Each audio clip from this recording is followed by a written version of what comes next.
Okie dokie. All right. So I believe we are live. So Amalia and Madelaine here, bringing you the cosmic chat for this upcoming eclipse, new moon in Scorpio on October 25th, which is Tuesday at 6:49 a.m. Eastern, which would be 3:49 a.m.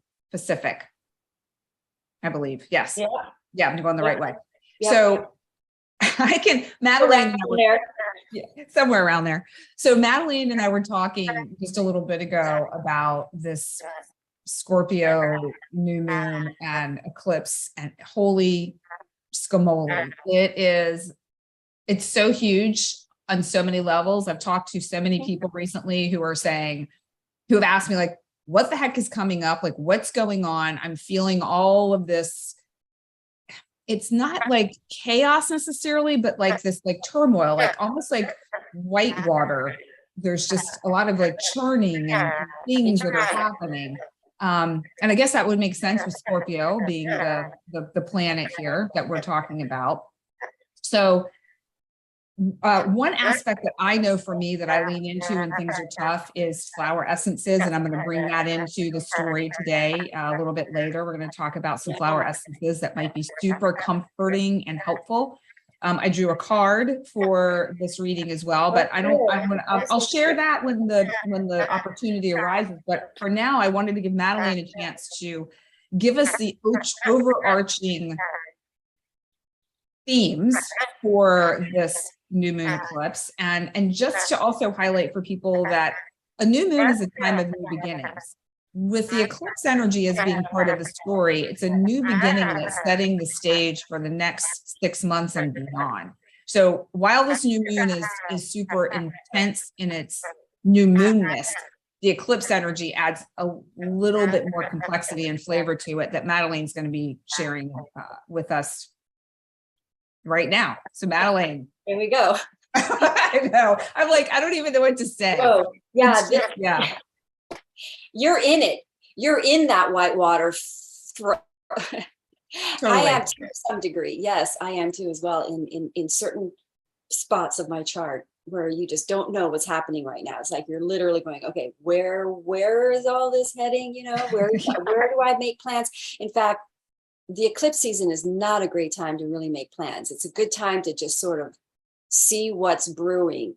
And whatever is happening on this eclipse, which really is only happening to you if you have planets that are aspecting, that are fixed signs in the lower degrees, but also in the mid degrees, because we've got a coming up eclipse in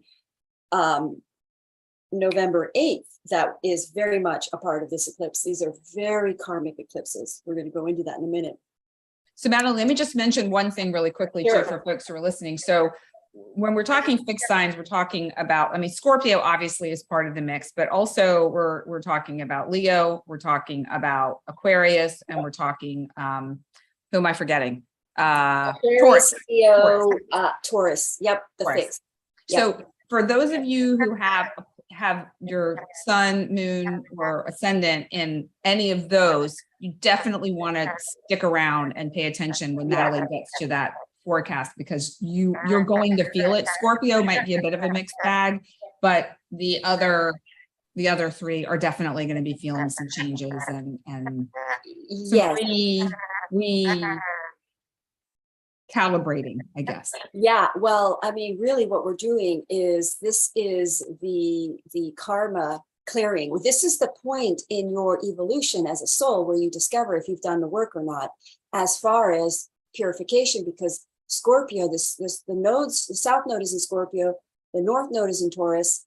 We have Uranus up there in Taurus. So we're making radical shifts and changes. We're raising vibrations. The Uranus is the 11th house, which is a higher vibrational frequency. We're moving into a new cycle, which is very high vibrational. We're really clearing off old, lower density, fear-based attachment processing. We're going to talk about this because this is what this is really about. Clearing the karma is about letting go of the trauma, drama story that repeats, that's stuck energetically in the psyche, as from trauma from past life or early life.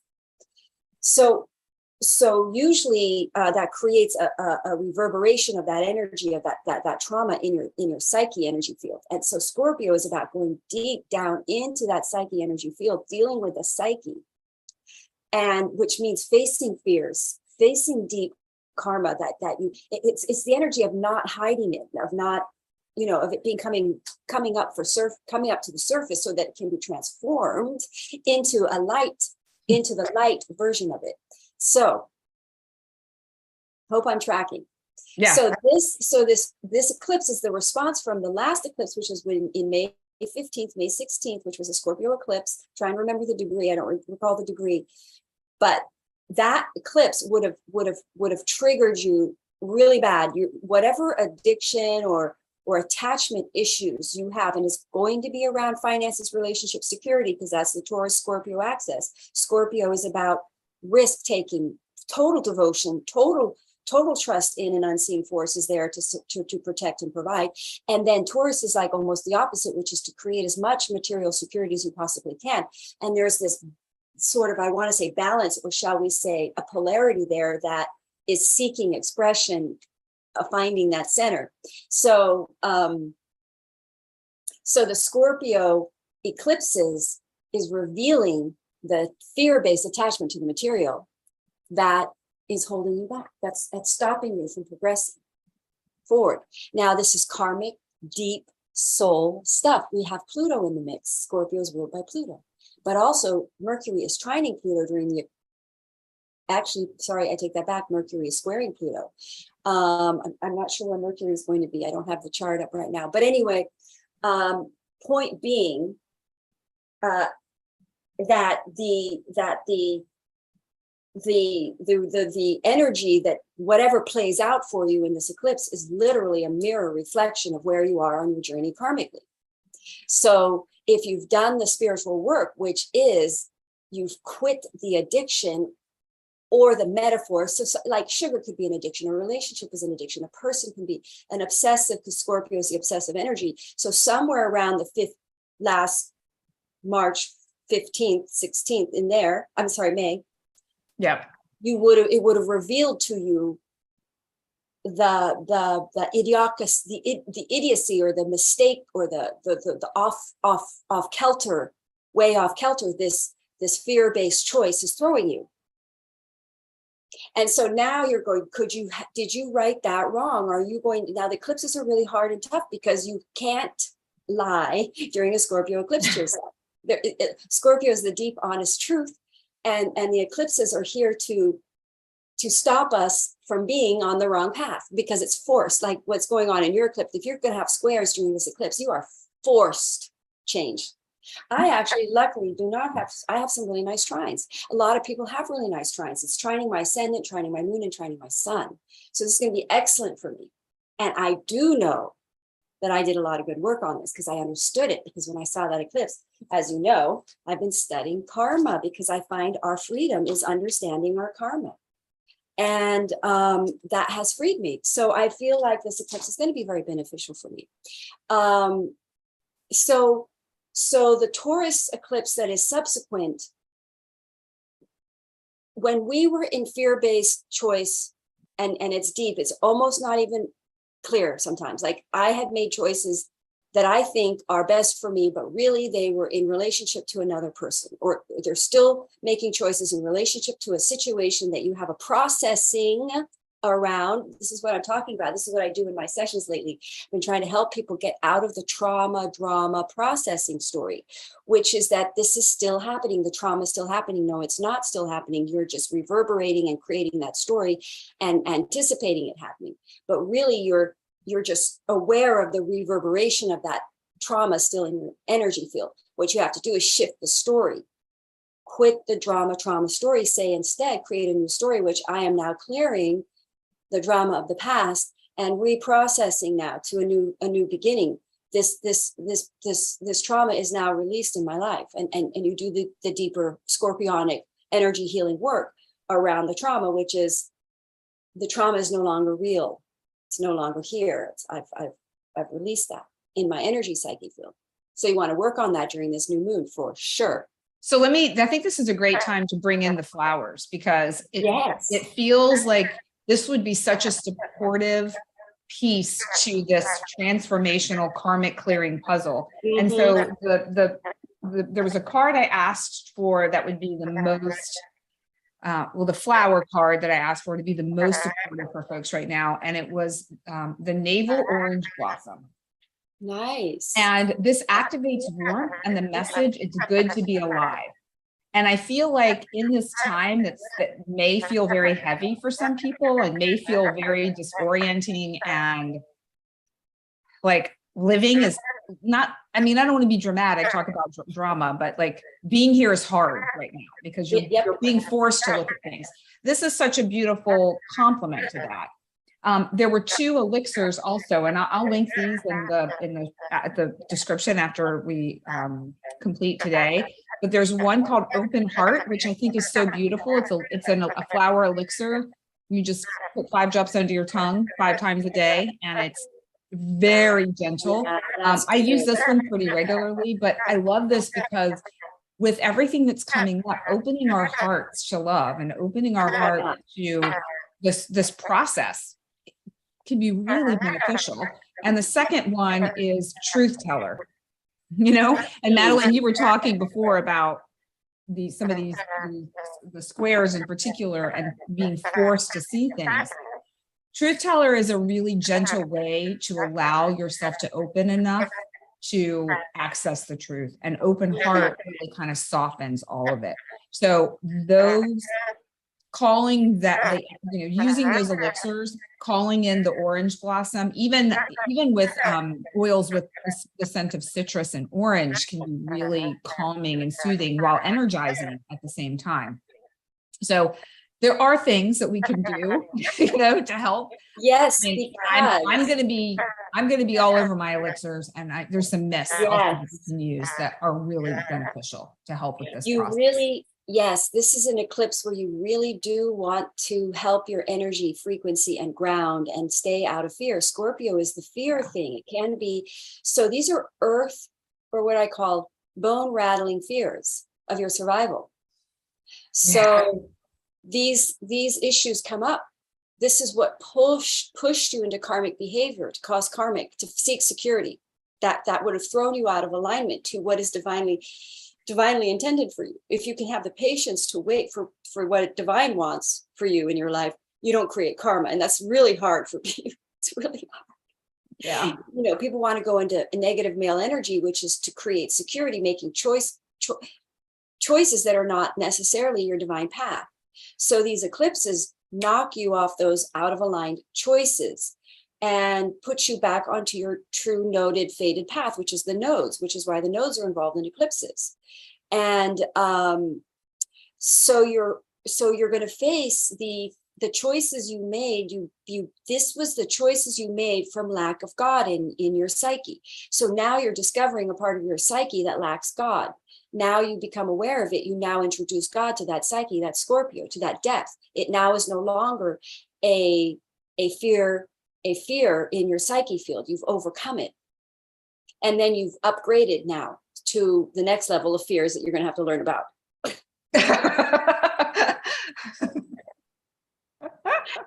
That'll rattle your bones just as much. But the point is you become aware of your power. Now, that's the other thing about Pluto and Scorpio and Mars, because Mars is the ruler of Scorpio as well. But Mars, luckily, is not negatively aspecting in this general chart, but in some people's personal charts, it's certainly showing up. But the overall energy is the power struggle of the, shall we say, the soul and the material world. And can you step into your soul's, can you confidently step into your soul and not stay more confidently? In other words, there's like a bridge, a leap of faith you take, or a bridge you cross. That means I'm trusting in the universe. I'm devoting now to this, and I'm trusting, and I'm going forward with that. A lot of celebrity charts, because I study a lot of celebrity charts, they have Scorpio North nodes and MCs because they break through a fear. And then it's kind of like you break through that, you get to that, oh, fuck it state, like, okay, I'm done. Yeah. It's that thing, that Laird Hamilton story where he's at the bottom of the ocean going, that's it. And then he pops up and you're like, I'm alive. It's the Oh, I've been there. Yeah. So you discover that you have the power to live, that you discover that where you didn't know you had power, you now have power, and you can now create abundance with that new level of awareness about yourself, as it were, a new awareness that you are holding yourself back from that fear because it's not real. You're just playing out your fear by making karmic choices, by the trauma drama story you're telling. So then you go make that choice because you're telling yourself a fearful based story. So now these eclipses come along and go, sorry, those were all fear-based, out of alignment choices that were more you thinking you're the only, that you don't have God in your life. So that's why people are afraid of eclipses, or they're scary. So the best thing is to know that whatever goes as eclipse means something goes out. It's a purifying, it's a shall we say, it's like the void comes in when the sun and the moon do not go outside on an eclipse, not good. But it's when the light is void from the moon, there's a reset. So you're clearing, you're restarting, you're letting go of something that isn't good for you. So whatever is, your survival is assured in a Scorpio Taurus eclipse. It may not seem so, but you'll discover that it is. And that's when you make that transformation from fear-based to faith-based, because you suddenly realize your fear-based choice did not sustain you, and it did not work. It was not going to keep you in the intention of the point of the choice, so shall we say. And now you're dealing with the karmic repercussions of that choice. That comes up as crisis, but on the other side of that crisis is the purification, which is what Scorpio is about. It's that purifying. And so you're releasing that lesson, and now you are above it. And so that is why eclipses are so challenging, and you can get fired because that job is fear-based, toxic for you. You can end a relationship. It's a toxic basic. It's cutting, it's Mars, cutting, ending. But also, if you've done the work and you've cleared your karma from that last triggering, from the last eclipse, you now get the reward. So we'll go through all the 12 houses and we'll see where everybody is going to have something go and something new come in. And we are going somewhere with all of this. It's like, it's not just to create hell in your life and maybe make it better for a while. I mean, you really are, these are the nodes. This is about your trajectory. This is about your fated karmic a purpose of being. So these are fascinating shifts and changes if you embrace them, like I'm doing. I'm like sitting here watching like it's a football game. Like the eclipses are like the shall we say the end of the finale, the final game. What is the result of all that I've done all year during this, how am I going, what are the fruits of the labor, as it were, from the soul work. And there is some, I know a lot of astrologers out there who are very much my teachers, who know way more than I do, who say there's like, instability in the finances and things could go crazy, but I'm not getting that from my readings, and I'm not getting that from most of the stuff that I'm studying, because I, do all this deep diving into it. I think we're going somewhere really auspicious. I think we're transforming into some really good times. And I keep seeing that in everybody's readings, because we're on a trajectory. The Scorpio Taurus trajectory is all about money. It's finances, it's abundance. It's about breaking through the fear that's stopping you from being more abundant. So in my opinion, this karma clearing, and I'm seeing it everybody, even in people that are not spiritual or not into my stuff or into this stuff, they're like, I can see they're clearing layers of karma, and things are opening up in their lives, and their lives are getting better. So I think I think there is a death and transformational going on in the finance world for our better. I think it's going to help the people better. I think it's going to be better for us. I'm going to take that risk and leap and say so. I think we're coming into very abundant energies. I feel you're something with that, Madelaine, because there is definitely a shift and a change that's taking place, and you see it in the astrology, and you also see it in the external world too. Yeah. You know, you can see that. However, I do feel you're onto something when you talk about it being, it's almost like we're clearing out some of the icky sticky of the money from before, and it's aligned more with the goodness and the giving and the generosity and the heart. But it takes a little while, and it can be a little uncomfortable in that transitional process. Yep, I'm going through this with my ex-husband right now. We're literally to forced karma clearing with our finances, and relationships. Scorpio is the 8th house, which usually indicates finances involved with other people's money. So I'm literally clearing out some old tax problems he had. And I'm like, I can't believe it. It's just like, it's all showing up right now out of the blue, totally out of my control. Like, and so it's just crazy. It's like, wow, we're really clearing this karma up between us. And it's really positive. It's like we have really good relationship now. We're really friendly to each other. And it's just like, whoa, I feel like the karma got clear. It was like, literally, I put the phone down and I said to my friend, we've just cleared all our karma, like zero. That just, I know, I feel like that has happened with myself and my not anymore husband. And it does feel, I mean, there's obviously always little things that come up, but like for the most part, the big stuff, those big hurdles, it just like, I was like, I think we're good. I think we're balanced. Yeah. And his karma with me feels cleared. Like, exactly. Yeah. So I'm going to take a leap of faith and say, this is going to be good. This is going to be good for most people in this eclipse. I think if you don't have a good experience with it, you got to do a little bit more work and start making sure that your choices are in faith-based. You're not creating more karma in your life, because when you make fear-based choices, you're just creating more karma in your life. That's why I do this every day. That's why I divinate. I like to align my choices with higher guidance so that I'm not creating fear-based outcomes. But it's really hard sometimes to know. That's why Scorpio is deep. It's hidden. You don't know it. It's your subconscious. It's the slower conscious. It's the part of you that's driven out of this energy you can't fully understand. And it's because there's no God there. So it's seeking God. So the more you can bring God in on this fear, boy, you will transform. So I think the one of the key pieces, it feels like to me, and this is a huge eclipse season for me. The Taurus, Scorpio and Taurus for me are gigantic. I'm getting hit from every direction in my life.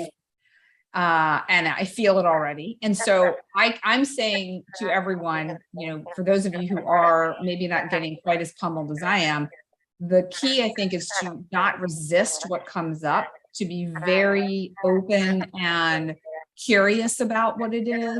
And in that curiosity, it may feel gentler when you got to go into those little dark corners that you have spent a long time avoiding. Yeah.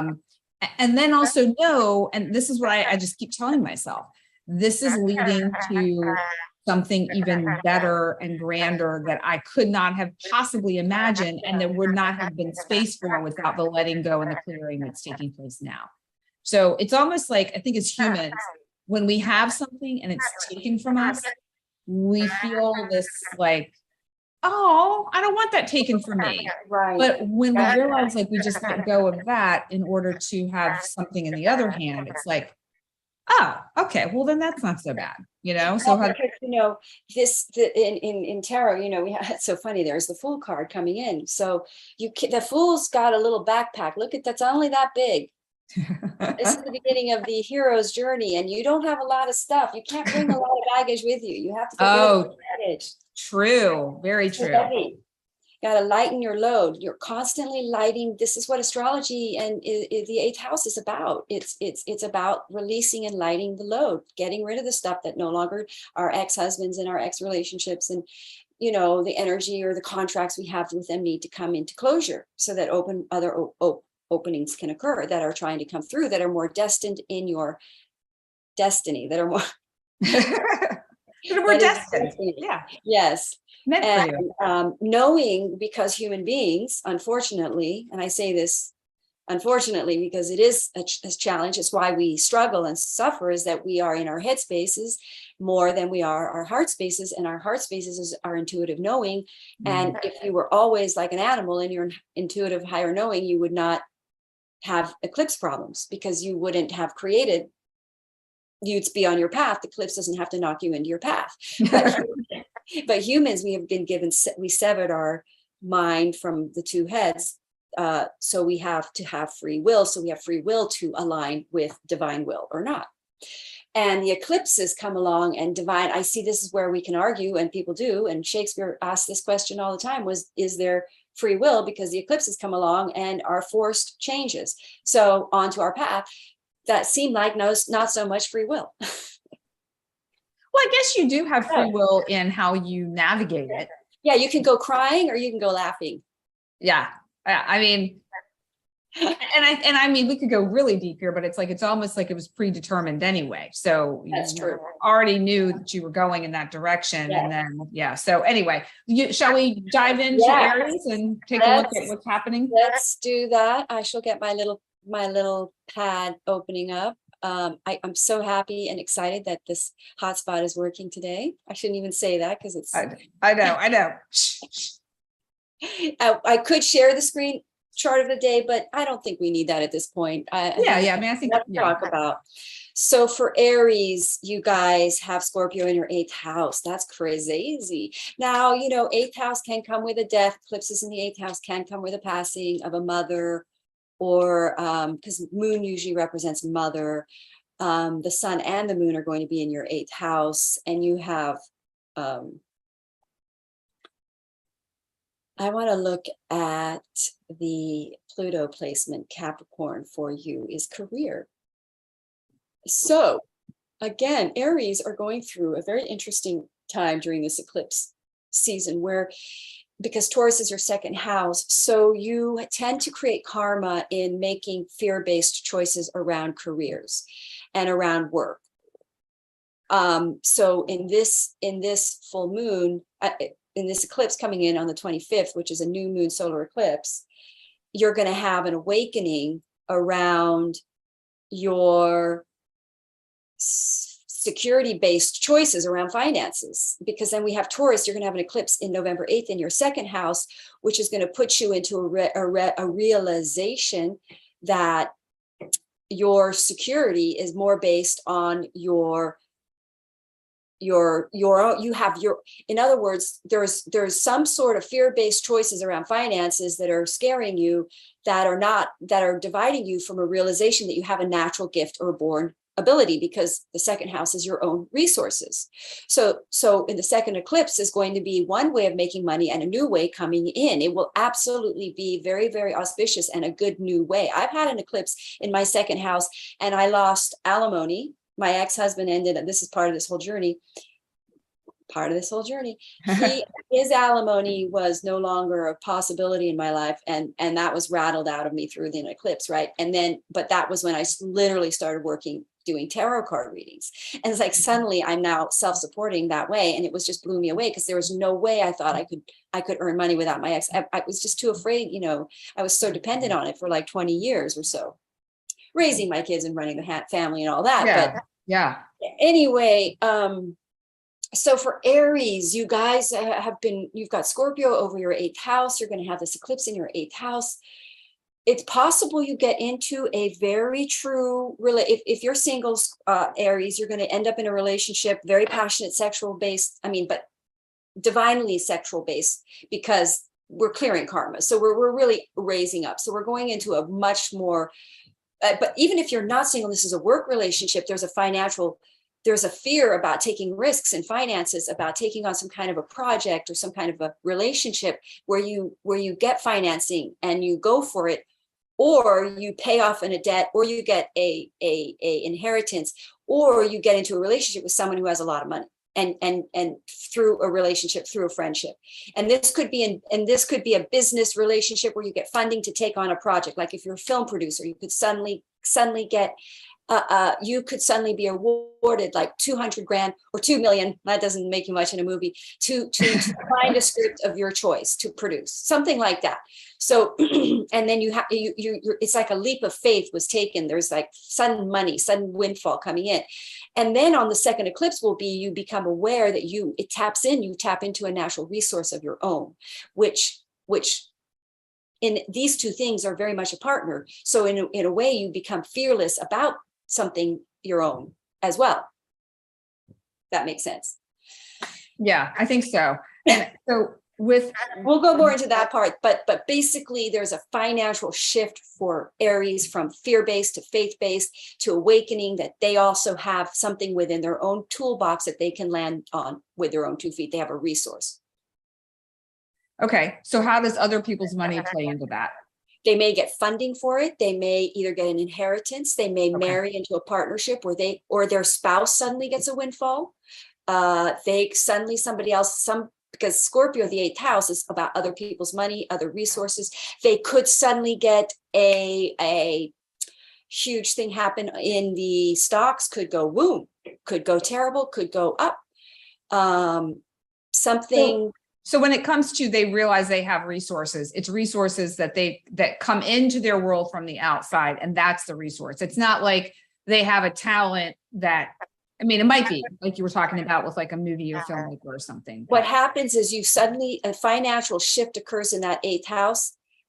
Either could be forced, like for instance, this woman, she owned this property in California, and she couldn't afford, something happened. She money was destitute. So she was like crying and just like, what am I going to do for money? She throws herself to the ground and she sees the dirt.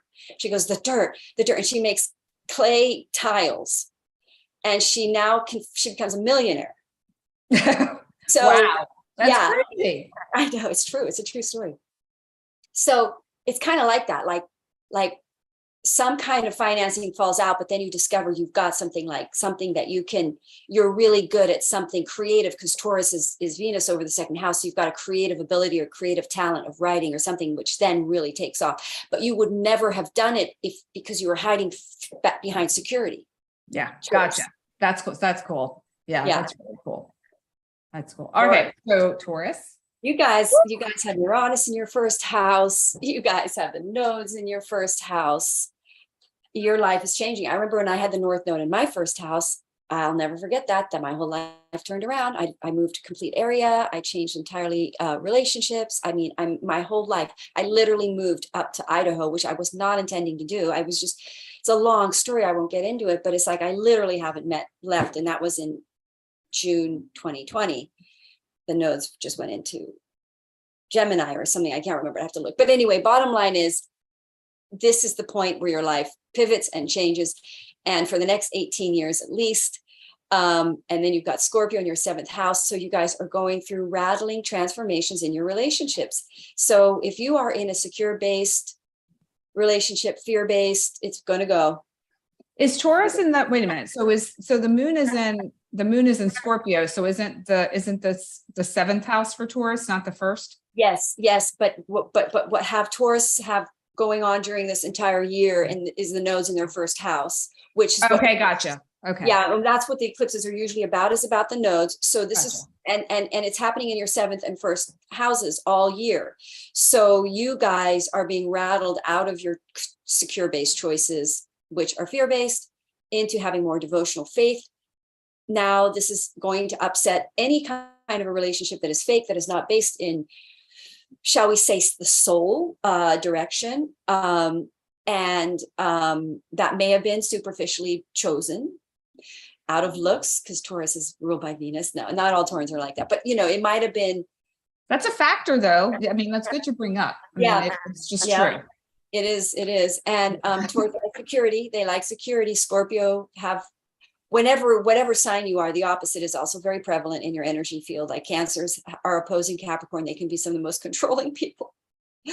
So anyway, so Scorpios can kind of really want that security. They like that security too. That's when they're in their non-devotional state. So for Taurus, these two eclipses are rattling your relationship houses. I know I've been reading for quite a few people in these two because that's why they're coming for readings, because their lives are completely rattled up. If you're in the wrong relationship, it's not going to work. And when would you say that shows up? Is that something that would show up right away? Like, oh yeah, right you already now? know. When I'm doing reads for people right now, I say, I don't know, I think you might not be in this relationship, there might be a big change here. And they're like, I know. Almost always they go, yeah, I'm not in a true love relationship. They know. Yeah. So it's like, I'm not breaking any bad news. And also they really can feel it. Usually by now at this point, because the eclipse is on Tuesday, I mean, in the days around it, things can show up, but it's really a 2-week window either side that things really sort of happen. Like I know someone who I did a read for last night going through a crazy thing at work. She has an eclipse in her 10th house, right on her MC, whole thing crazy going on at work. And we're like, oh, I looked at her chart. I said, this eclipse is going to bring you some crazy conflicts and stuff. And we're like, it's already happening. We're like, yeah. So she's going to do well in it. It's going to give her a promotion. It's going to do well for her. But again, it's through some sort of a crisis thing where she's busting through a fear and she's reporting some things that aren't fair. So it looked from the card read, it looked great for her. So Taurus, I'm going to pull a card for Taurus. I want to pull a card because these eclipses involve Uranus. And when Uranus is in the picture, we need a little extra divination. Justice card for Taurus. Nice. Oh, interesting. So tell us more about the Justice card, Madelaine, as it pertains to the eclipse. Yeah, because Justice is the Libra house. So Justice is Libra, which is the 7th house. So this is balancing out of imbalances around relationships and financing, because Scorpio is always going to involve financials in the picture. So there's a fear, there's a deep, we say plutonic, like this deep Pluto soul transformative shift out of, and if you're in the right relationship, you become less controlling, less fear-based around the relationship, you let go, you let the relationship be there in its full force rather than expecting some sort of balance or creating or trying to sort of manipulate things in a balanced way instead of letting just improve the energies, and then the relationship becomes more balanced.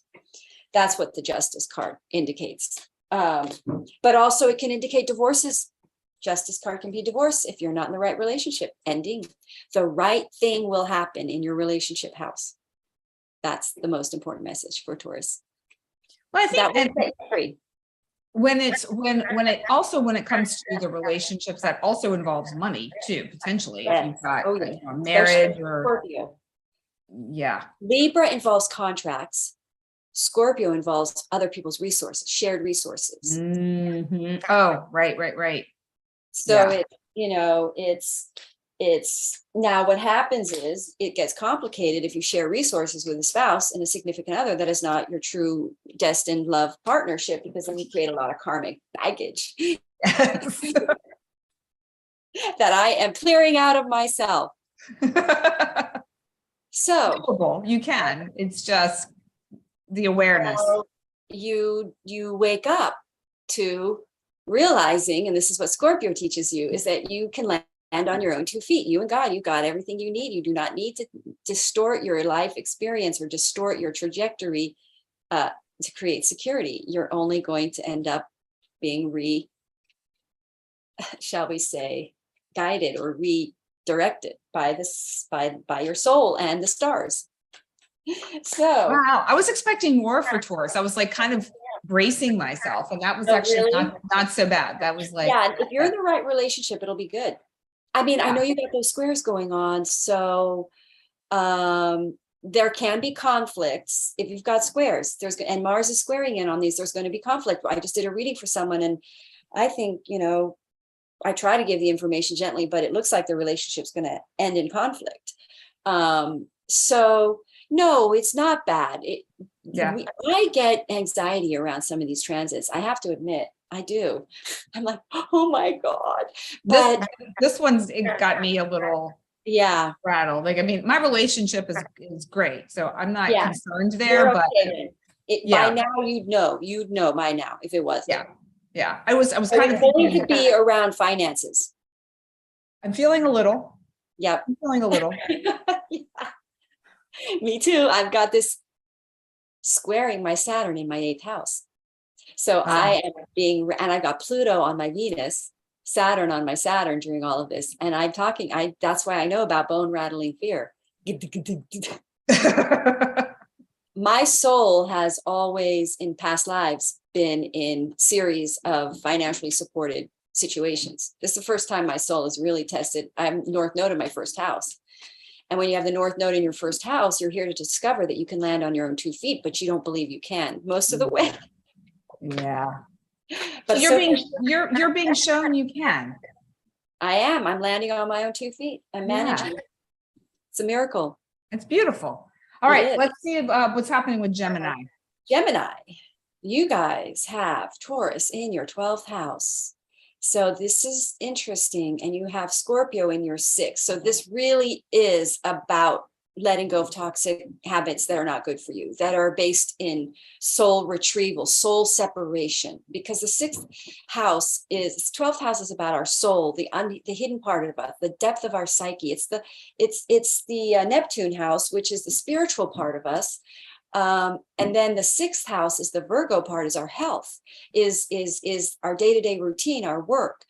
And if you're having that eclipse there, usually you become aware of I did this when I was telling you about that time, I quit sugar really bad. Like I had to quit sugar. I've had such a sweet tooth my whole life. So I finally really did it on that eclipse and it really stuck. Like I mean, sometimes I slip a little, but very rarely. And, so you're going to quit some toxicity, something that's not good for you. Like if, let's say you're a guy and you have maybe, let's see, the 6th house, what could be that you have to quit? Like I'm thinking of like just sort of maybe some sort of habit or gambling habit on, you know, the lottery machine or something. Not necessarily, it doesn't have to be a major addiction. It can be and you know it's making you anxiety, it's giving you anxiety, so you quit it, you quit this game or you quit this little hobby that's creating anxiety that you're doing on a day-to-day level. So, and it's causing problems in your relationship. Maybe you have a porn addiction. Scorpio is about pornography as well. You might be really quitting this obsession with that. Or you become really aware and you see the source of the addiction, which is self-abandonment, which you then make that shift in your soul. You make that, you've resolved that, you become aware of it. So once you have awareness of the source of what's triggering that, you correct it. You can soul correct. This is a soul correcting thing. Now for Gemini, what happens, what comes back in is a more integrated self. And your addiction is no longer running you from a subconscious place that you're not aware of. You're just doing it, you know.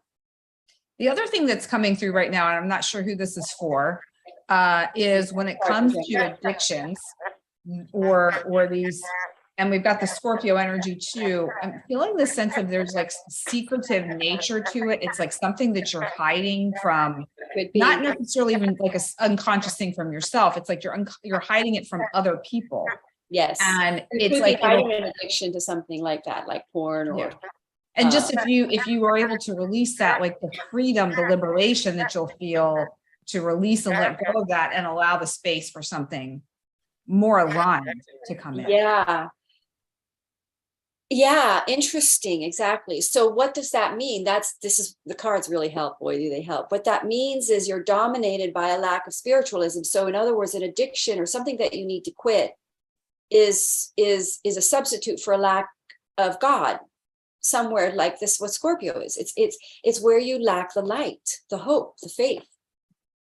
It's revealing where you need God. Like for instance, if you have an attachment to a relationship, let's say, that attachment is based in an emptiness that you don't know God can fill. Right? It's hard to explain, but anyway, the Emperor card showing up for Gemini is much about, because it's in the first part of my read and how I teach is he's looking away, so it's out of alignment. So it's dominated by non-spiritual thoughts, because Gemini is very much the micro. It's the 3rd house. It's the material world rather than the macro. So they're going more macro. We're looking more and awakening to the macro. Gemini. Well, and one thing too, I want to just throw out for people who, if you don't resonate with the term God, you could also think of it as universe, or you could think of it as like a higher power or source or spirit, or fill in whatever word that you want in there. It's the easiest word, but I really just mean the divine source that the Buddhists tend to talk about, that more light, the benevolent light that creates life. Yeah. That's what I don't know. I was just feeling like that. I needed to throw Good. that I'm out. glad. I forget to do that because you know, I'm not religious. I love spiritualism. So, and to me, there is a source. Yeah, I agree. But just for those who, you know, so, it's funny. It's the name and the term God can really trigger people. It can be divisive, and then as people hear it sometimes and they're like, I'm out, you know, and I just want to throw that out there, like something. So I'm glad you brought it up because I just use that word as the most simple universal term. I actually feel like the word, separate from what it is, has some sort of a resonance to it as well. It does. You're right. Yeah. All right. So for Cancer, you guys are being rattled to the bone in fear because you have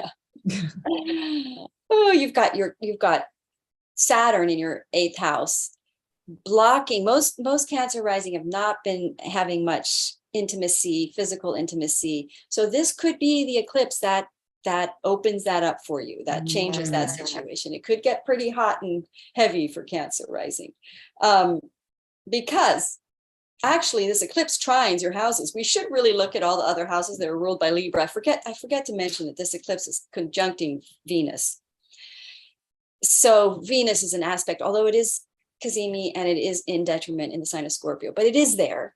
Yes. And the Libra houses for Cancer is the 4th.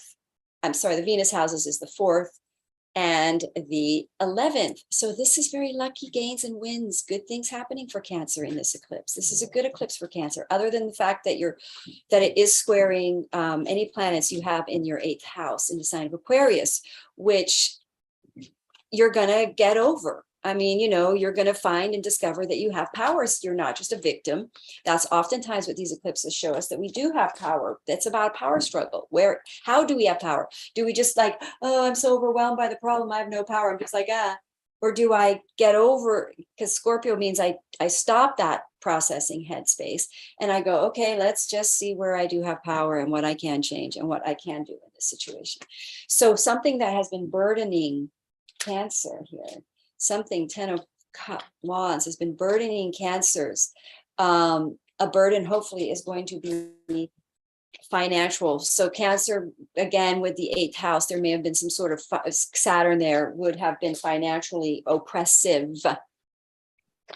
And that seems to be over with, you see, because we get this card, you see, there's that power card. So the Cancers are learning to land on their own 2 feet financially, and we get some good finances. Good money coming in. So Cancer have been in the fear zone. They have Scorpio. They have Aquarius over their 8th house. So they've been burdened by fears of finances that have thrown them out of alignment mentally, energetically. Tower card, opportunity coming in. So I think Cancer looks good. It does activate the 12th, the 11th house, which is lucky gains and wins and notoriety and being seen or known, or something opening up for Cancer. Really great. All the water signs, by the way, are going to have, I guess, unless you're Scorpio, because then it could be, you know, it's going to be challenging. But I forget to add, there's a really nice trines. These eclipses can trine your chart, and then you get really great stuff. So Cancer have some really nice stuff coming in. So for me, it's sextiling and trining all my sun, my ascendant, and my moon. So I feel pretty good about it. Nice. I know. I'm like, yes. And you know, what's interesting is I have really overcome that fear now. I mean, I feel very able to land on my own 2 feet. So the Magician card is about feeling connected to this universe and knowing how to maneuver through these things and survive. So your survival is not a threat. You just have to maneuver. That's kind of Scorpio. It is. Kind of swim gently through that water. Yeah, you just kind of find that way through, because when you look at the chart, when I do these drawings, and this is something I do for people when I do sessions, is we see the way through. It's very clear. It's very visual. And I so love that, Madelaine. That's so yeah. cool. So for anyone who's looking to see the path through. I will do that drawing for you and it becomes very clear. Yeah. All right. What about Leos? Okay, Leo, you guys have, I see Taurus in your 10th house, Aquarius in your 7th, Scorpio 4th, first. So you're a fixed sign. So it depends on, remember your degrees matter, but if you're at those degrees of pretty much 1 to 20, I mean, 1 to 20. I mean, because, I know, because this eclipse is at 2 degrees, Scorpio, which is a fixed sign. So if you've got, anything within high degree Cancer or low degree Leo is this eclipse, but then we go to mid-degree Leo, and that's the next eclipse is going to square. So if you have an ascendant at 15, 16 degrees, somewhere in there, you're going to be squared by this eclipse, which means you're forced shift direction. Squares force change. I know all about it. I've been watching them. I got that. Hallelujah. I'm in it. You're in it. Yeah. So, and it's involving property, real estate, most likely. Scorpio is in the 4th house for Leo. And then we have Taurus in the 10th house involving career shift and changes. So it's like how these things all connect, and then relationship. So you're looking at a big big grand cross, 1st house, 10th house. This is a cardinal cross. This is big. It's happening in your 10th, your 4th, your 7th, and your 1st. So we are talking about job and career shifting and moving homes, careers, relationships, the cardinal houses, all taking a big major redirect here. I didn't even see this when I was looking, Madelaine. Really? And I did a deep dive today, and I was so focused on other things. I totally missed this. I'm so glad I didn't see this earlier. I would have been beside myself. I would have been like, that's it. I just give up. I don't even know what else to say.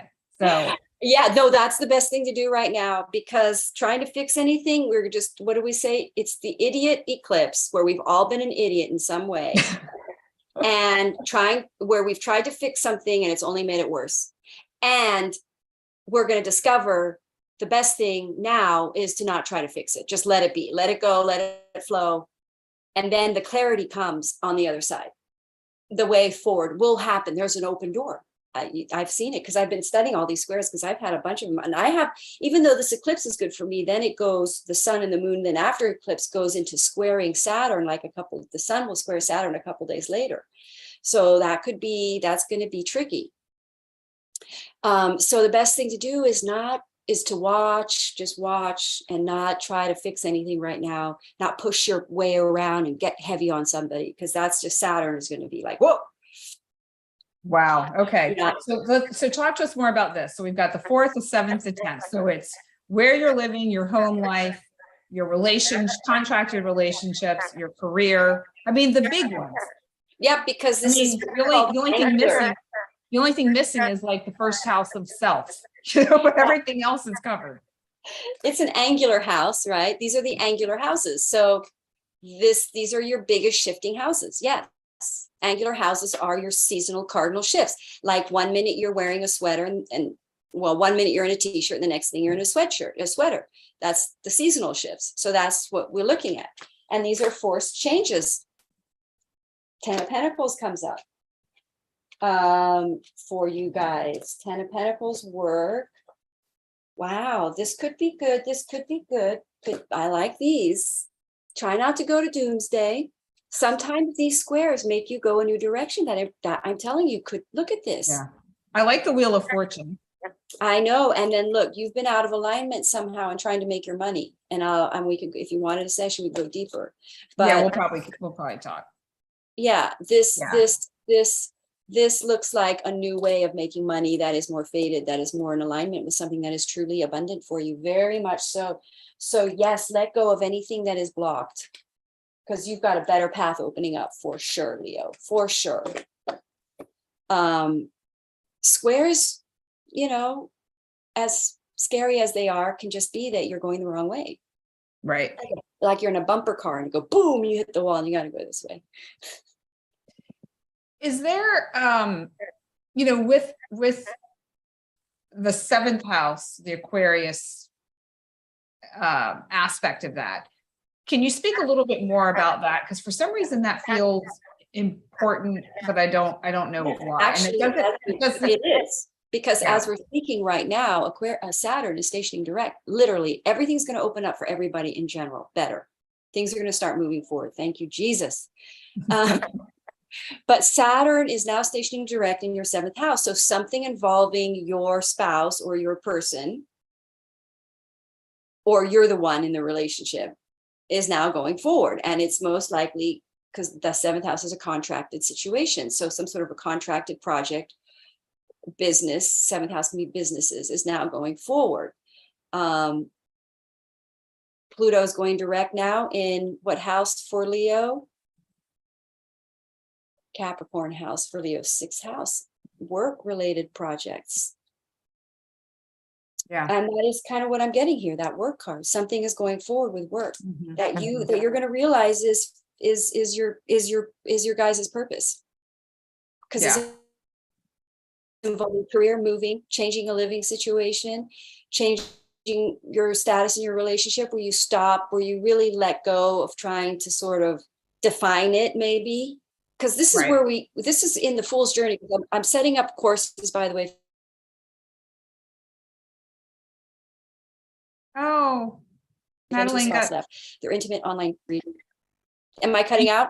You did. You were just talking about your course and we lost you. So it's a small group. We get together. I teach the tarot, and we're going to focus on the arcanas, the journey of the soul, basically towards the world card, which is attainment.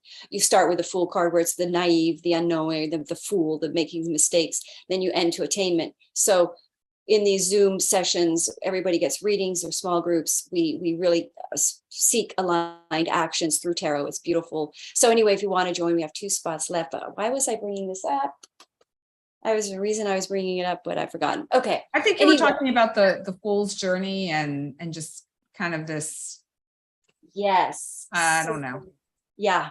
I forgot where I was going with that. But anyway, bottom line is we are on this journey, and this nodes, basically there's a part of the journey where you've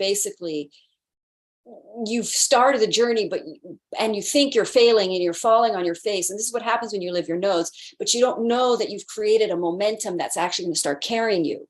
And you're still fighting and doing all the work, and you don't know that there's a momentum. And then what happens is you just give up and you surrender. And then you find the momentum takes you forward, that you've actually already started this trajectory.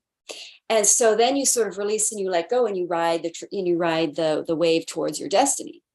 That's the Fool's Journey. That's the hero's journey, becoming the hero, where you've released your ego and you now work with cosmos. You're working with the cosmos towards your destiny.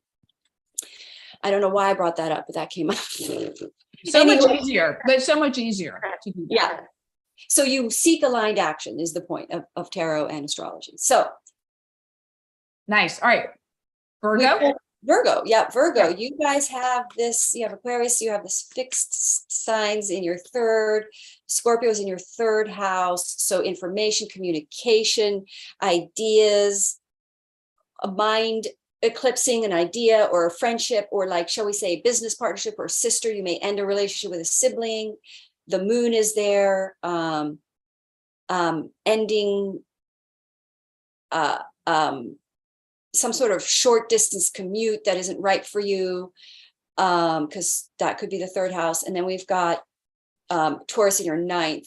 So yeah, this is about opening up your mind and changing and shifting, and old beliefs really rattling your sense of spiritualism.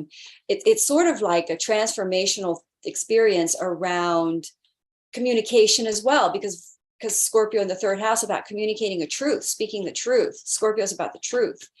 And as well as, so is Sagittarius, but Scorpio, there's an emotional depth, ugly truth that comes out. Secrets. But so some kind of a secret will come out that shifts and changes your beliefs around somebody. High Priestess comes out for Scorpio. Interesting, spiritual. You got that house going on. So it's almost like you're having a spiritual awakening around some sort of information around a secret that's that could be toxic, but it wakes you up to spiritualism. Maybe you wake up to your own toxic opinions about something, love, money, security. You become more spiritual with that High Priestess card. You become more connected. Your ego is involved here. Security, I get the Devil here. So it's that transformation from spirit to ego spirit. There's the ego, there's the spirit. And then there's this wall, the ego wall, which protects us from fully opening to spirit, from fully opening our channels to self-fulfillment, self-attainment, like feeling full.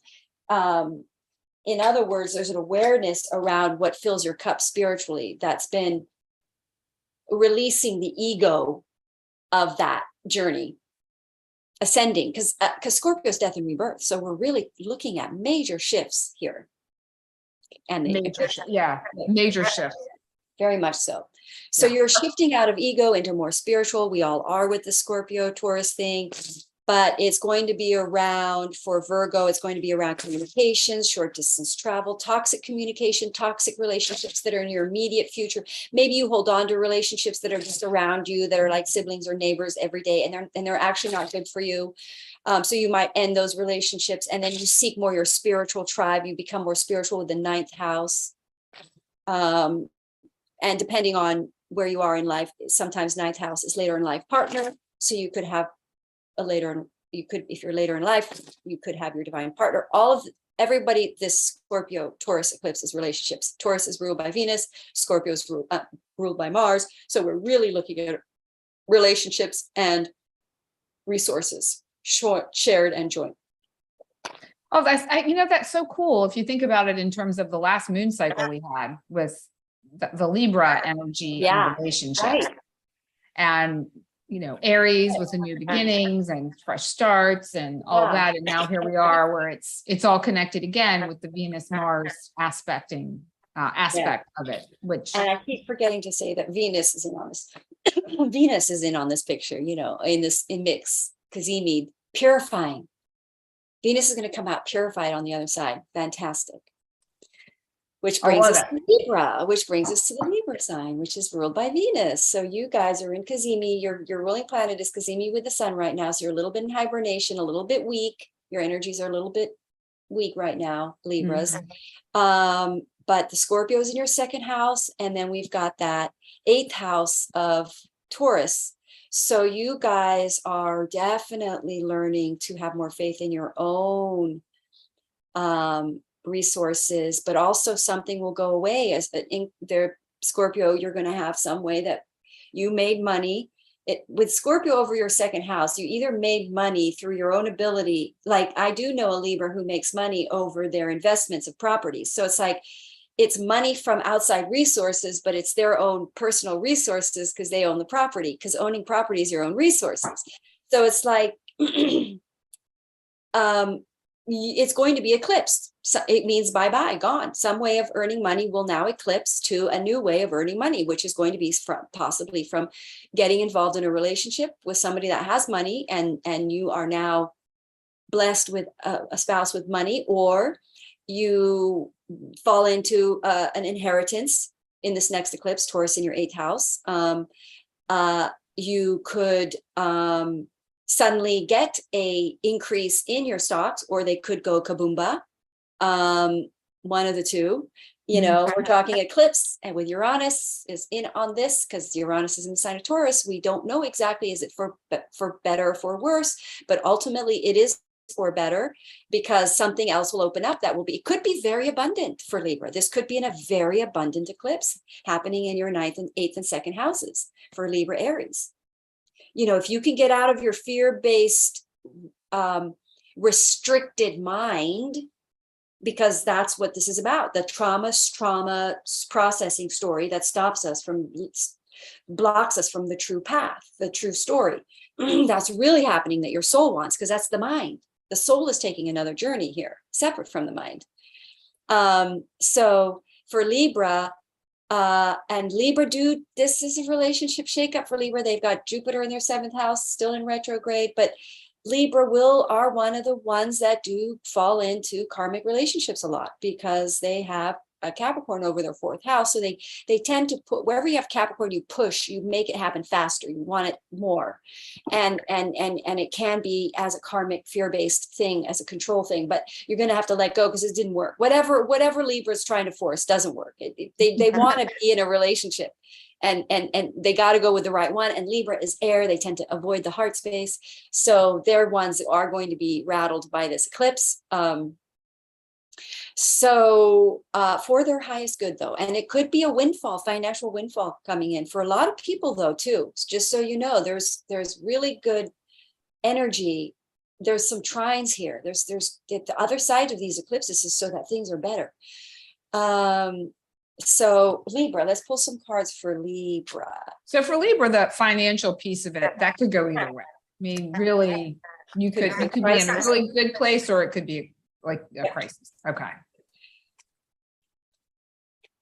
I'm going to say, because it's a death and transformation, it leads you to the better way that is more abundant. Because, you know, the 8th house there, I would say on the whole, they win on this one. Okay. I think out of the 2 eclipses, because the motivation for being in the other relationship may have been financial stability or security or family security or something. And when I say the other relationship, if they are doing that, if some Libras are in their true love relationship, but that relationship will go through a transformation, will become more pure. So the cards that come up, we do get the Hermit and we do get the King of Cups. So we do get them realizing that, you know, they made out of alignment. They couldn't be alone. Libra have a hard time being alone. That's what this is saying. Yeah. And then they found their power by being able to be alone. They were then able to step into their power. So maybe that's what's going on for Libra. Yeah. That feels aligned. Yeah. And then the Justice card popped out just now. So that is for their balance, to balance into the right relationship. Yeah. So Scorpio. Right. Scorpio. Okay. Well, you know, Scorpio, I know a lot of Scorpios going through a lot of crazy relationship stuff too, like bouncing in and out and kind of not sure what they're doing. So this should be the eclipse. And this is trining you, this eclipse. If you have Scorpio anywhere in the lower degrees, the next eclipse will trine you. I'm sorry, I take that back. It's on you. What am I saying? Yeah, I was going to say, is it trining? Because I don't feel it's conjunctive. It is trining water signs, but Scorpio, it's on you, guys. What am I thinking? Okay. So this is where you do the rubber meets the road for Scorpio here, in the sense that you're going to have a transformation. Something's going to radically shift and change about who you are, your I amness, your realization as to your own true innate power, because this is a power struggle eclipse. So it's like everyone's going to discover that they gave their power away in some way to their fears. You give your power away when you're afraid of something, you give it to that. So Scorpio is sort of coming into their own power more, into their own, walking their own true path more, and getting out of the choices that were, they thought seemed like secure-based choices, that in fact, secure-based choices are not secure at all. The most secure choice is a spiritually based choice. It will hold because it holds by spirit. The material is always subject to change. The ethereal is, and the heart is non-change. The mind is mutable. The earth is not, the feminine is not. So we're waking up to that. So Scorpio is going to become more into their own center power rather than giving it away to relationships. But I'm telling you, Scorpio, you guys have the Taurus eclipse coming in November 8th. So say bye-bye to a relationship, or transforms your relationship into a business partnership. A contract can be signed with your true. You may buy a property. You know, that square we were talking about for Leo. Remember, this is all the fixed signs are all on this square. So maybe you end up in a relationship, or you transform your relationship and you buy a property, or you move together and create some kind of a career. But Scorpio, Leo, Aquarius, and Taurus are all on this whole eclipse is on your angular houses. So so just expect moving, relationship changes, moving, job changes, the whole deal. Everything. Yeah. Like all of it. So let's pull a card for Scorpio. Scorpio calling in Scorpio's guides. Awakening, interesting. This is you guys waking up to your innate power.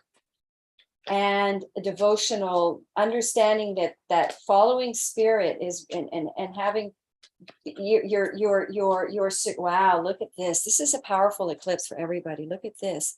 See how we have safety. This card always represents safety.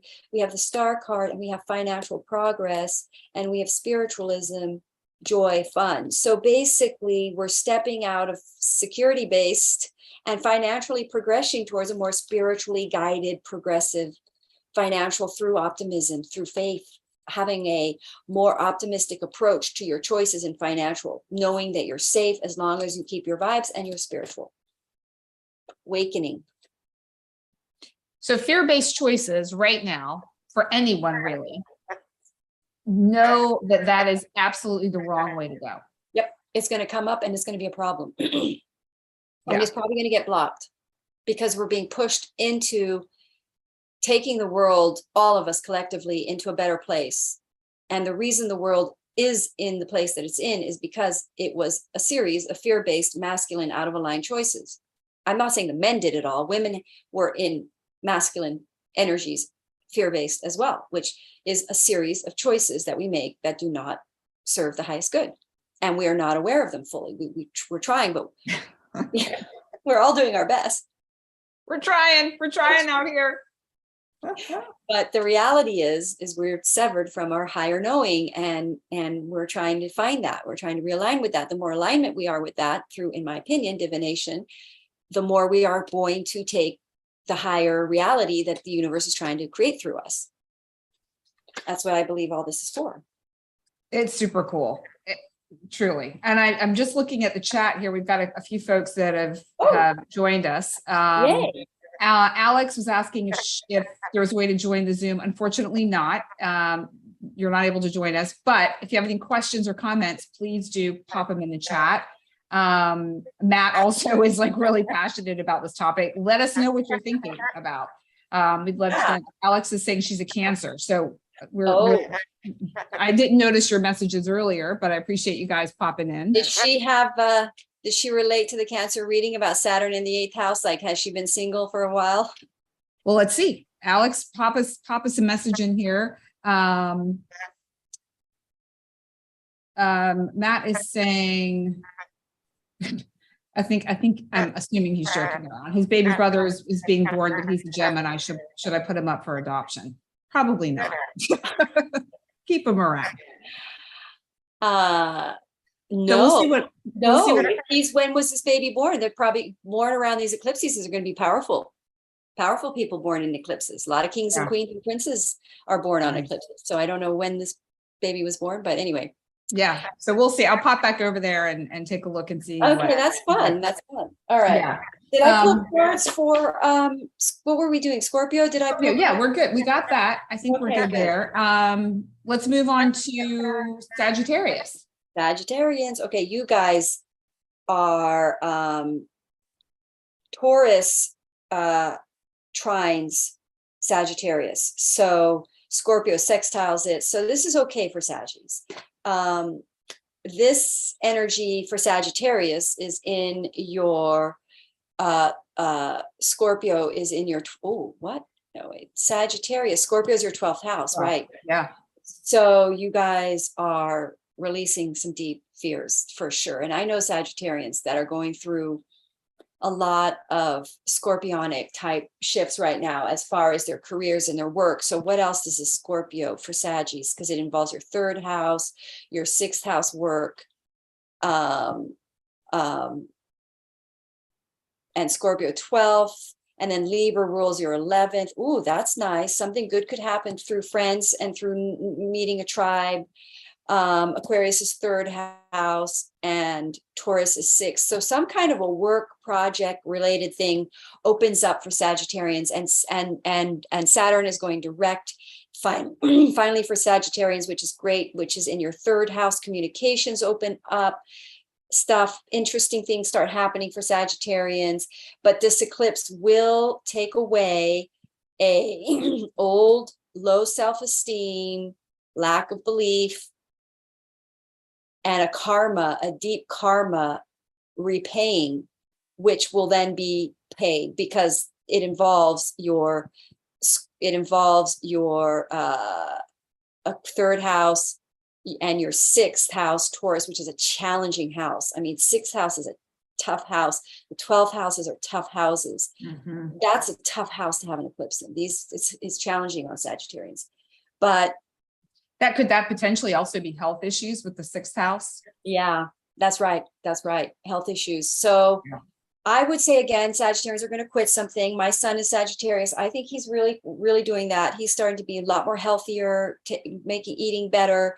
But it's possible a crisis comes up with health, that then I forget to add this if you've got that access for Gemini too. A health crisis comes up that makes you quit something. That's what happened to me. I had a health crisis come up and I had to quit sugar and gluten. So it's for your better good. I feel so much healthier. I'm so glad I did. So but it's not easy or fun in the moment of it. Yeah. That's just the reality. Yeah. It's a journey that you have to take. But Aquarius in your Capricorn, Pluto going direct in your second house. So fears around finances now finally opening up. Saturn going direct in your third house, busier time, busy with work, short distance travel, businesses. But now with this eclipse in your 12th house, I think Sagittarians are going to get onto the other side of a deep fear around finances and self-supporting because it's through Taurus. I think they've built a lot of karma in creating financial security for themselves, which was not based in a way that was spiritually in line for them. And I think that that's what's opening up for Sagittarius. Now with Scorpio in your 12th house, this is very karmic. This is, I think Sagittarians are becoming very aware of their karma. And in fact, I can think of this one Sagittarius. I think they are very aware now. I had to tell them, this is my ex-husband, this was a karmic thing. And he's like, I don't create karma. Like he got really angry. And then I said, karma is how you're playing a victim. And he goes, I'm not a victim. And he got, and then he really changed all his karma in the situation because he's refused to play victim to it anymore. So he cleared his karma. Well, and you're also a Sag. Yes, I am Sagittarius. So it's interesting how you both are and how you're both cleared that. We are definitely clearing our karma. We have a lot of nodal synastries. We've a lot of karma together. Wow. So, but it's actually turned out really great between us. We've got this wonderful relationship. And that's when you know the karma's cleared because you don't have any sort of anger or frustrations anymore. So for Sagittarians, see, now we are looking at new beginnings. Don't forget with Jupiter, your ruling planet in the sign of Aries, which is why I get the Fool card. So Saggies are about to launch a whole new chapter in their lives, a 12-year cycle with Jupiter, your ruling planet in the sign of Aries. So, which is in your 5th house, new relationships coming in. This could, again, these are all relationships coming in and leaving around this time for everybody. Because Scorpio Taurus is very much relationships, sexual relationships, secure relationships, that access. So Sagittarians will most likely find a relationship here in these energies because they've cleared some deep insecurities around their own abilities to self-sustain. Like they've got their act together energies. Yeah. Which that's great. Yeah. Yeah. That feels good. Yeah, everybody's going to feel right now on the verge. This is an on the verge, no doubt about it. You're at the verge. That's what I'm going to name mine. On the verge of disaster. On the verge, great. It's on the verge of disaster or the opposite. Like maybe that's what I'll put in my email. My email love letters. Yeah. Yeah. On the verge. On the verge. Speaking of which, I think this is a perfect segue into if you are interested in following the moon cycles and you want a little guidance and help, I have these little sheets that give you the basics for the current moon cycle, a little bit of the former new and full moons. And there's the print format, or you can do a digital format as well and just type it in. I have both available, and they're only available to my love letter subscribers, but it's a fabulous way to keep track of the energy and follow the story and see what's happened from the last full moon to now and the last new moon to now.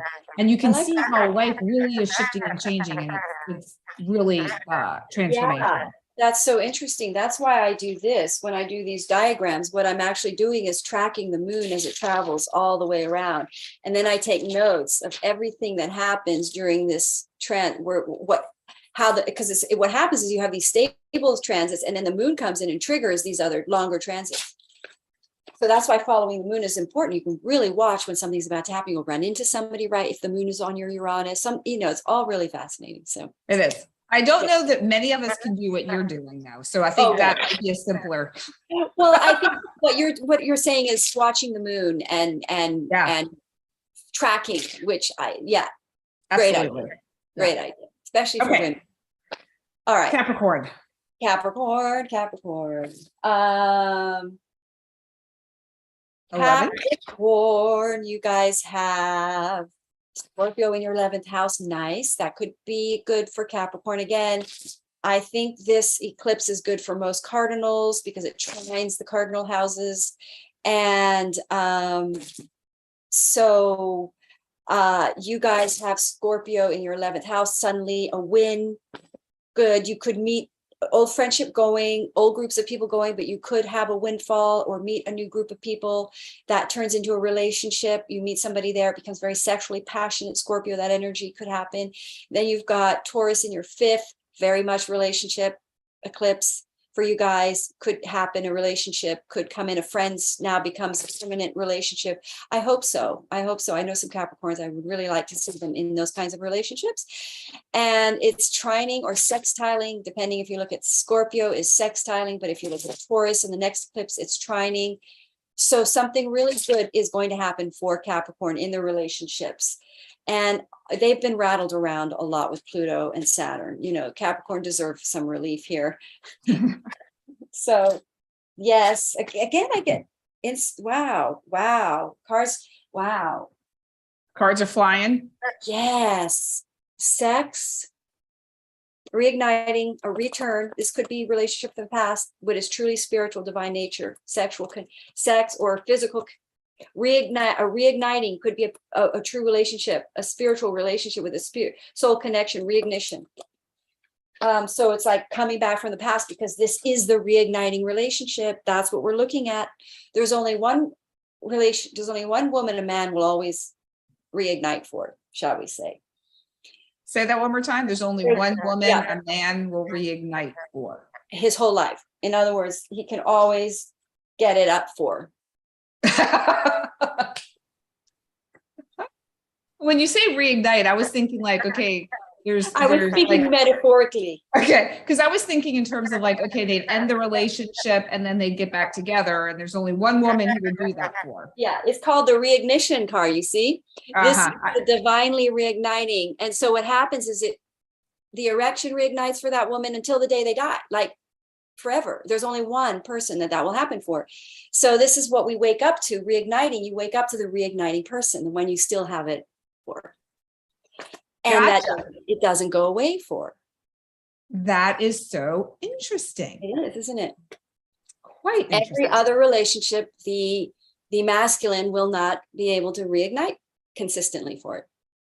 Because it's not soul. See, because it has to be soul. It's not the spirit coming in. There's only one that is spiritually fed. It's refed by the soul. The ignition happens from the soul rather than the mind. Very interesting. Which is why these karmic relationships tend to fall, because the sex will break apart because it's not reigniting. So interesting. Okay. Good to know, isn't it? That like most men will tell you that's true. I've been told. Yeah. Okay. Fascinating. Fascinating. Yeah. That's why you're going to end up eventually in your divine mate relationship. If you've met them already, you'll end up back with them because you discover that that's the reignition relationship. Yeah. Wow. So for Capricorn, I see reigniting a past relationship, feeling quite passionate and realizing this is your soul's trajectory. I don't want you to say soulmate, because soulmates are slightly different. We're looking at twin flame type things. We're looking at your other half, your soul, your spiritual relationship, the divinely intended reignited. See, it keeps coming up. Yeah. So this could be a fabulous sexual season for many people. Reigniting sex with the reignited sex. passionate. But beware if that happens, that also can create something 9 months later that you may or may not be. Yeah, that is very true, because we are looking at the 5th house for a Capricorn igniting with Taurus. So watch out. Yes. If you are not intending to make more people on this planet, yeah, right. prepare ye. Okay, so let's see. So we're at Aquarius now. Aquarius, Saturn stationing direct. Woohoo for Aquarians on your ascendant. You guys, now things are going to go forward. I can't tell you how many people I read for. I'm just like, oh, I wish these planets would start stationing direct for them. It's like, they're like, when is this going to happen? I'm like, it's coming. Saturn is stationing direct. Don't worry, which is great for me because I have a Saturn return. Saturn is stationing direct. Hallelujah. Oh, yay. I love it. So Aquarians are going to be happy about that in this eclipse. And then we have Scorpio in your 10th house. So you most likely are, and I have a couple of Scorpios I'm reading for who are absolutely quitting working as much as they're working. 10th house is your career, but also you could suddenly become famous and well known. I know another Aquarian Scorpio on their MC, and they might be launched into public notoriety over a lawsuit she's in, and she's doing a really wonderful thing. So you know, she is quite a shaker in her own ways, and she has her moon up there. So she's kind of a leader. So you could be looking at sudden propulsion into limelight, into being known, into being seen, or you do get a raise, or you do end a job, a crisis, you quit your job quits. I know another Aquarius who is quitting back on her work for, she's not retiring. You could retire, but she is no longer working as hard because it's draining her. So she's trusting not to work out of fear-based overworking, and trusting that she will be financially self-supporting if she cuts her hours back, so that she can be more involved in a relationship. Because if you have MC Scorpio, you're most likely, your angular houses are all going to be fixed, because your 7th house is going to be Taurus. So in her 7th house, Aquarians, yeah, you have Taurus over your 4th, so most likely moving, Leo over your 7th. So you've got the grand square going on. So this eclipse is going to change your life in all those angular houses. But the 11th house, Aquarius, it could be, you've got Uranus there. So, you know, financial liberation is in the story.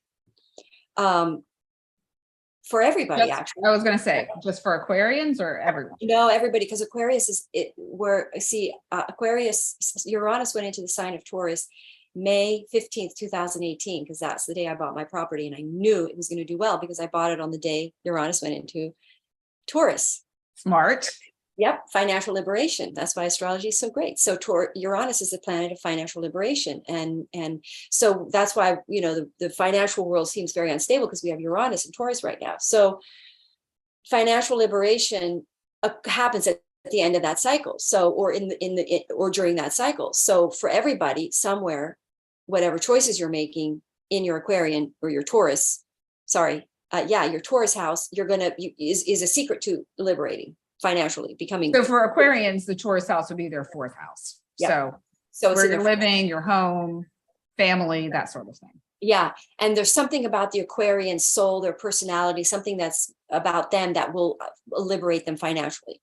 Like this woman who's Aquarius, her work, I think she's going to become liberated financially through, and she's not going to have to, I predict she's not going to have to work. She's going to have work coming at her that is interesting to her, and she doesn't have to do her day-to-day job anymore. So it's like you might get the flow or the momentum of your efforts here coming in for a lot of people, because Saturn is indirect during this time, which is squaring, which is part of the fixed square. So big changes. Big changes. Yeah. So let's pull the cards here for Aquarians. The deck just went bouncing onto the floor and made a big mess. So it's like, it's eclipse season. This happens. The cards go crazy. And they're all upside down. I don't like to work with an upside down deck, because when one comes upside down, I know it's very deliberate. Right. So, and I'm quite a specific reader. I like to be quite accurate. So let's pull the cards here for this. We'll hang tight for you, Madelaine. I got it. I can do it. Situated. Okay, Good. So we get the Chariot. So it's like for Aquarius, there you go, the Chariot. That's like things moving forward. Moving forward, yeah. Yep. Slowly but steady. Things good. Wheel of Fortune, nice. That's fate. That's the nodes. The nodes are squaring your ascendant or opposing. No, squaring your ascendant. So you are being redirected to your true calling, but it looks good. If fate, that it's the, yep, look, sun, good. See, I tell you guys, I'm seeing more of things going in the right way here for everybody. I think we're ending a bad cycle, a bad period, a dark time, a hard time. I think we're on the other side of this. Look at this. This card pops out. Ooh-wee. And then I get the High Priestess card. So go spiritual, everybody. That means do something that is more spiritually in faith that you think you may not necessarily make money at, but you love it and it fulfills you on a spiritual level. It's going to do well. You'd be surprised. The world is changing. It's changing. We have an old way of processing. We can't see the changes so well. We're still feared about the way it was, but people are opening up to spiritual practices more and seeking higher alignment. So take that path if it seems like it's the right path for you, or you feel the nudge there. Yeah. I think that's always a good rule of thumb. Yeah. Whenever you feel that pull forward or you feel good about something, that's the most aligned. Wow, the World card came out. Yeah. So, and the World card is very much about cleared karma. It's zero attachment, zero fear, zero grippage. Just allowing the birth to happen through the universal forces rather than your own forces. That frees up the energy of the universe to work through you. So, and then we get forced surrender so the universe can work through us. All right. Pisces. Bring it on home with Pisces. Oh my gosh. Pisces. You guys have Scorpio in your 9th and Taurus in your 3rd and Aquarius in your 12th, Taurus 3rd. What's the other sign am I looking for here? Leo 6th. Okay. So you guys are really learning to, well, Scorpio over the 9th. I mean, have more faith, really, in a really simple kind of shallow way to say it is to have more faith and to really believe in a spiritual purpose in your life and to believe that you have spiritual sustenance, to, open up more to trusting in your, I think Pisces are much more devotional. I have a Pisces moon and I can sort of relate to that because I feel once you get over that fear of survival, you then just sort of keep going and you just sort of feel like, well, I guess the survival is in the hands of the divine and I'm obviously surviving. So I guess I'll keep going. So it's kind of like Pisces are raising their vibrations around a deep fear around spiritual protection or spiritual assistance, and Taurus being in their 3rd house, that next eclipse. Well, that could be, that's a challenging one. What Aquarius in your 12th. So it's kind of like a new birth around a business, a small business, becoming busier, more short distance travel, shifts. Something happens in your work world that makes you busier, that makes you seen or known more, because what do you have in you've got Capricorn, Pluto going forward, and Aquarius, Saturn going forward. So there's sort of like a big shift. These are very shifting energies for everybody, very much, because we've got the sun going into Scorpio, which is a shift right there. And this is early degree Scorpio. So we're really seeing a big shift in the courage and like the Pisces are going to have more faith and courage to really step into a leap of faith in the Scorpio. They're going to be more devotional about let's pull cards, Pisces. Well, one thing that's coming through for me is that with Pisces, it's also this a shift in the way their belief system and the way they engage with a higher power. Yeah. I like that. Yeah, and it's also a communication, because the communication so is part of it too. Look, communication, spiritual. That is so crazy. Look at the cards. There we go. Confirmation. Communication. Yeah. Interesting. All right, let's pull one more on that. Fascinating. Okay. Fascinating. So we're talking spiritual communication that makes you more financially in alignment, or more financially abundant, or more financially self-sustaining. Because it feels like when Pisces are able to recognize that there is a higher power at play, and that power is playing with you, like together. You're in the sandbox together, and you're creating this beautiful sandcastle. You know, that things start to move a lot more. It's a lot more fluid. Like you make these choices that are more in alignment with who you are. Yes, you're taking a leap of faith, but the leap of faith is no longer so scary. Right. And then you begin to see the fruits of the labor, or the fruits of the leap of faith, the fruits of that connection, that communication with the divine. That's kind of what I'm. Interesting. Yes. Yes. I like it. And it's almost like a less precious relationship, or a less, just sort of like grounding in it more. But yes, you know, the other thing I want to say is this is a very lucky house, the 9th house. So they could have very good luck in finances too, because I am getting some good money cards here. Okay. So it's almost like, let's see, let's pull a couple cards to clarify that one more time. Oh, the World, Pisces, because, you know, Pisces really are on a trajectory to clear karma, emotional things going forward.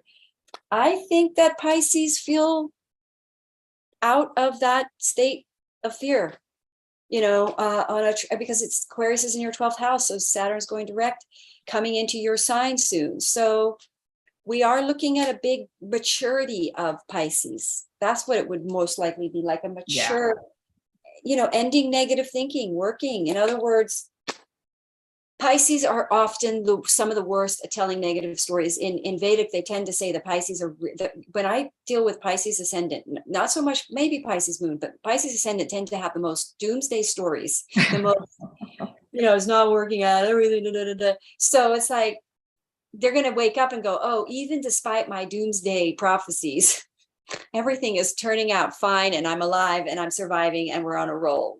So, you know, flow is happening for my highest good that is held by the universe. So they might get knocked out of some sort of stagnant mind thinking, because the 9th house can be rigid ideas, rigid beliefs, rigidity. So there's a loosening of a rigidity there. And when that happens, like, then it's. Yeah, then we get a flow, the water flow, the Pisces water flow. Yeah. So I think, you know, in general, for everybody, for good or bad, you're being forced into a direction that is ultimately better. And we're all collectively clearing. As a collective, we're all clearing these fear-based choices. We're becoming more confident, more bold. It's ruled by Mars. We're becoming more in our power, our sovereign power. I mean, that's just, look at this. We're clearing the karma within us that put us out of our sovereignty power. We're coming into sovereignty. You know, we're evolving into a more empowered race of people. If I would really, and we are hardworking. This country is a hardworking country, America. But it's a little fear-based. And I think that we're going to shift our hardworking energies into productive, faith-based direction here as a collective. I think it's a really positive couple of eclipses coming up. So hang in there. If something feels out of your hands, it is. And I would just say, just keep breathing, keep realigning, moving towards grounding. Yes. Thank you for that. My favorite thing is right now sitting on big rocks. Like, I go out on these walks by the lake and I sit on this big boulder rock, and I mean, I can just feel the tension pull out of my body. The fears just suck the rock, because it's an earth energy. It's a magnetic, so it'll pull the lower density energy. So release your fears into the ground, into the rock. It's great. I like that. Yeah. Oh, I love that too. And I mean, it's getting colder. I know it's getting colder. That's by true. you know, so, but you can still be outside, you know, you can still go and put your hand on a tree. You can still, feel the sunshine. I mean, there's plenty of things you can do. I think if you can connect in some way sensorily in nature, that's also a great way to ground. Yeah, the more you don't try to work out what's happening or think about it, the better. Just because right now there's nothing you can really do in this next month, really. So just ride the next month out, and then the plans are going to start being clear. If you need to make plans or adjust, it's going to become clear what to do. So hang in there. Try not to force an outcome. Yeah, just breathe, move towards what feels good or the least challenging. Yes, yes, yes. Yeah. So, all right. Well, Madelaine is always amazing. Just so powerful, and so supportive. So thank you so much for having me. Lots of love. Of course. All right. Bye, everybody. We'll see you in 2 weeks. Thanks for joining. Bye.